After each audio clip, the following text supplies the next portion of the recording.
to learn a little piece from In Yaakov. Baruch Hashem. So of course I would not find this piece if I search for it. So the question was asked. So somebody asked me a question, and I did not know the answer. I'm not obligated to know all of the answers. Nobody is obligated to know, right? But we should strive to know, right? So the question was, right? So the question was, everybody knows two parts, right? For sure know two parts, but not too many people know how to connect two parts. So for one part, everybody knows that until or they don't know that they're going to learn right now. So until after the Noach came out of the ark, right? They was not allowed. So he was the first man who was allowed to eat animals, right? And it's 7 Noachide laws. So before Noach, there were only 6 laws that were given to Adam, right? And the 7th law was not to eat from the live animal. Meaning what? So our sages from this learn. So that's when he was allowed to start eating animals, and he brought them in a sacrifice to Hashem. Okay. So but until now, looks like until now, a person was not allowed to eat animals. Okay. So I'm sure most of you knew that. But second part is also very interesting. So it says that when Adam, right, the first man, was so comfortable in Gan Eden, so angels actually served him. So how did they serve him? They, I'm not sure if I can find it. So they serve him with like barbecue meat, right? And they pour him wine. Just one second. Right. So this question, this person asked me the question. So how is it? Right? How is it possible? You said that Adam was eating meat, right? This roasted meat served by angels, right? And the first man who was allowed to eat meat was actually Noach. Between Adam and Noach, I think it's like 10 generations, something, right? So how is it possible? So it looks like contradiction. So our rabbis say, of course, there is no contradiction, right? And it's actually, what is the source? In Yaakov, it's Talmud Sanhedrin, and it's page, if you want to look up, very interesting, it's page 59b, and it says, one second.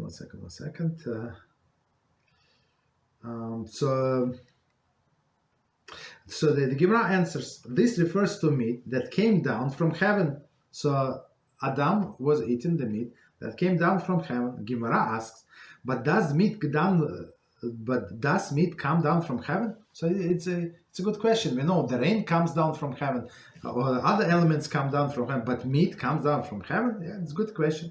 Gemara answers yes, as in the story of Rabbi Shimon ben Chalafta, who was walking on a road when the pack of hungry lions set upon him, right, and began to roar at him, threatening to devour him. Okay, so it was Rabbi Chalafta, the lions are about to eat the poor rabbi, and he quoted. So this rabbi talked to the lions. You know, it's like always amaze me. So these lions know the Torah.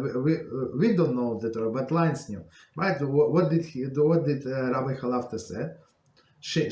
Rabbi Shimon ben Chalafta. So he quotes Psalm 104:21. It says, "Young lions roar after their prey. So they roar, so meaning that I'm not prey, but they roar after their prey. And what happened? Thereupon 2 sides of the beef came down from heaven, right? Prepared, like fillet, right? The lions ate one and left another. So lions, I guess, was not so hungry. They ate one part, like side of the beef, and left the second one."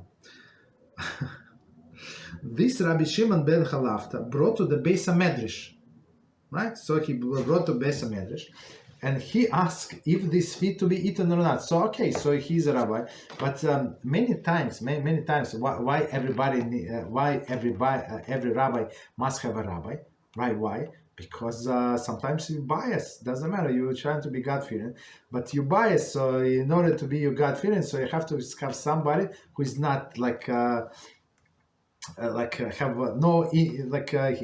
not biased. He has nothing to do with the case. So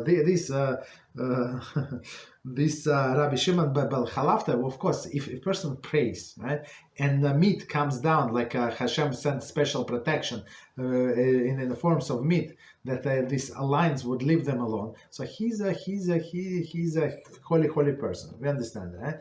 So, and even this holy person, of course, he knew the answer. He knew that where meat came from, and he came to this piece of meat to the base of Medrash. Okay, so that showed one thing. It does not say here, but just logically that you're not allowed to waste. So if you have food, don't overcook and then throw it to the garbage. That's absolutely forbidden by the Torah, right? So he said, lion did not eat, they did not touch. It's clean. I'm going to take to the base Medrash and said, is this fit to be eaten or not? So he said, is it kosher or not? And guess what was the answer? The rabbi answered, nothing unclean comes down from heaven. So, meaning that in his case, so yeah, the meat is kosher, it was kosherly slaughtered, no, do not worry. Rabbi Shimon Bar Chalafta, you can eat it. And same is Adam, so it was meat made in heaven, 100% kosher stamp. Okay, sign Hashem. Okay, that's the answer. So of course I would not find it. Unless I would know where is it. But today it was actually our early class, so I was amazed that I found this question. Maybe was asked, I don't know, 6, 7, 8 months ago. I don't remember exactly, but okay, very nice.